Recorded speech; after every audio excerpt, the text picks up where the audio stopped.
trusted by others after that? Why do you think anyone will help Delhi after you didn't help others over Ukraine? Thank you. First, I would urge you to get the factual position accurately. That I come in one conflict because it will help me in conflict too. That's not how the world works. Where does India fit into this? But are you planning to not take a side? No, I'm sorry. That is exactly where I disagree with you. This is the construct you are trying to impose on me, and I don't accept it. You cannot also sit on the fence. I don't think we're sitting on the fence. Just because I don't agree with you doesn't make me sitting on the fence. It means I'm sitting on my ground.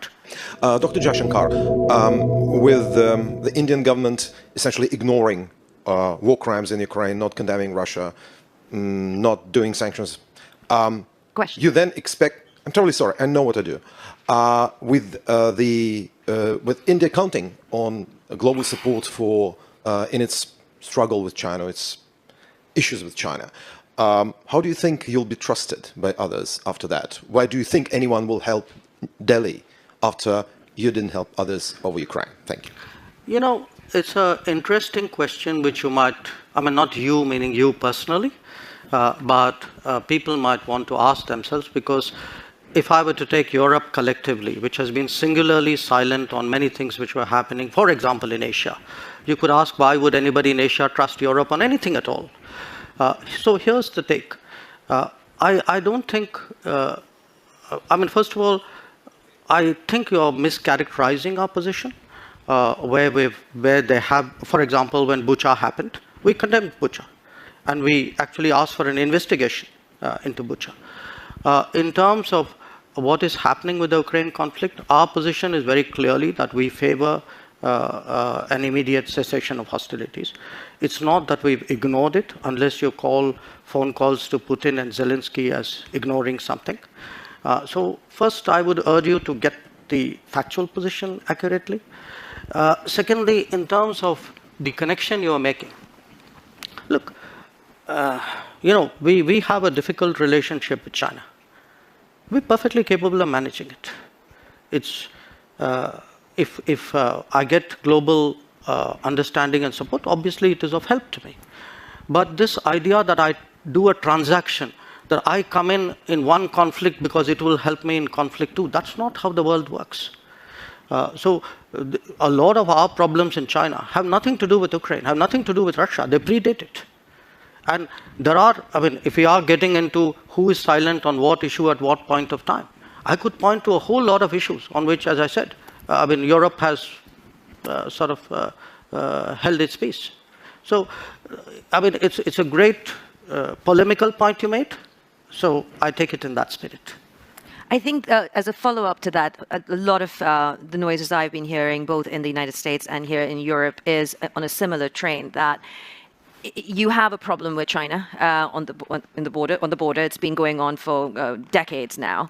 It is getting worse. What position does that leave you in when it comes to seeking support if further incursions are done, further skirmishes happen at the border or within the border, to kind of echo what's happening in Ukraine in terms of sovereignty issues that are being raised? Sorry, do you mind if I interrupt you here? No, please do. But I want to come back to a question, the crux of the question, which I asked a few people in the political circles, in the financial circles. What's your big question? And one of the foremost geopolitical strategists on Wall Street sent me this question for you. Mm-hmm. And the question is simple.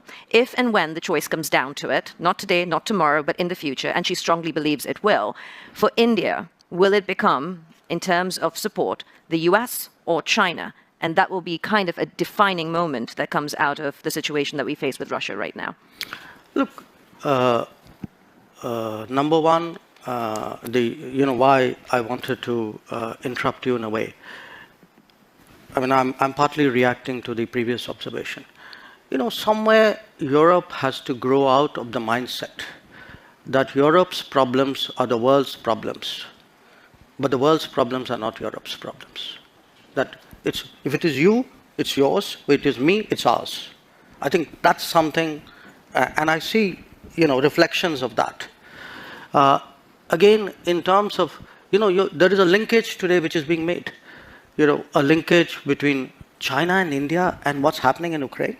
So come on, guys. I mean, China and India happened way before anything happened in Ukraine.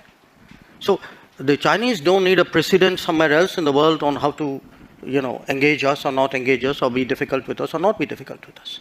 So, as I said, I just see this as frankly a not very clever argument, a very self-serving one. This idea that, your grand strategy must be about how you will choose. I will do what, as all of us do. I will weigh the situation, everybody, after all, how do countries eventually make decisions? Mr. Jaishankar, there will always be two axes at this point. I think it's an understood, accepted fact that you have the West, US-led, you have China as the next potential axis. Where does India fit into this? Are you planning to not take a side? No, I'm sorry. That is exactly where I disagree with you. This is the construct you are trying to impose on me, and I don't accept it. It is becoming a key point for transshipment of Russian oil to bypass sanctions. How does that serve India's foreign policy interests? I don't know. Does whoever wrote that knows what transshipment means? Well, transshipment is when you get it. No, when you get it and you sell it to somebody else. I've not even heard of anybody in India thinking along those lines. So, yes, we do buy So you're saying the Wall Street Journal report is inaccurate, that they're quoting? Politely, yes. Okay. So I can say it less politely, India is but not a conduit to any Russian oil transactions. No, not at all. Listen, please understand the oil markets. There's an enormous shortage of oil. There's a physical shortage of oil. Getting access to oil is difficult. A country like India would be crazy to get oil from somebody and sell it to somebody else. This is nonsense. What will or what is India's position on the world stage? Because if you want to talk about 1/5 of the world's population, you cannot also sit on the fence when it comes to foreign policy matters. Non-alignment isn't plausible if you want to take your position on the world stage. What does it look like with 3 years of your government left, approximately? And what of this term? Of 2 years, actually. 2 years. Yes. Thank you for the correction. Yes. Or even in the next decade or so. What is India's position? Sitting on the fence is not an option to be a world leader. I don't think we're sitting on the fence. Just because I don't agree with you doesn't make me sitting on the fence. It means I'm sitting on my ground. And my ground is actually, what are the big challenges of the world? Okay, big challenges of the world are climate change. I think I'm very critical to the solution. I can be an exemplar. I can be actually an arena for an enormous leapfrogging of green technologies. Look at terrorism. Look at the emergence of a world order. Look at security. Look at sustainable development goals. You take any and all of the big challenges of the world, some part of the answer either comes out of India, can be contributed to India.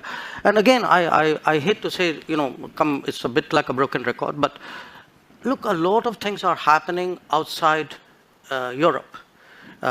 We have, partly because of climate change, for a lot of humanitarian, natural disasters, humanitarian responses. In our part of the world today, a lot of people look to us to help out. The days when they expected Europe to come, which Europe did at the 2004 tsunami. The difference today is nobody's even thinking of that anymore. So the world is changing, new players are coming, new capabilities are coming, but a new agenda must come. The world cannot be that Eurocentric as it used to be in the past. And who will India play with? Will it be Europe and the US, or will it be China and Russia? Look, they're not exclusionary, but we are a democracy. We are a market economy. We are a pluralistic society. We have laws and contracts. We have positions on international law. So I think that should give you a fair part of the answer. After all, you began the question with a reference to the Quad. Even though we didn't get much time to talk about it, but the fact that you have today a grouping like the Quad, which just had its summit in Tokyo, where very important decisions were made on connectivity, on telecommunications, on supply chains, on cyber security, on maritime domain awareness. It should tell you something which direction we're going. So again, I urge you that don't use necessarily a caricature version of one situation as a yardstick to pass a sweeping judgment. Because even on Ukraine, do reflect on this point. Somewhere at some point, surely the conflict has to end. Somebody will have to, a set of people, it cannot be a single country, probably not, will have to engage the players. It is our collective interest to find some kind of resolution. unless you're throwing up your hands and say this is not fixable. So at that point, I think people will need us. Says a diplomat, a career diplomat turned politician, done diplomacy and keep going with it. Thank you very much, Minister, for joining us, and thank you all for being part of this conversation. Please give him a round of applause.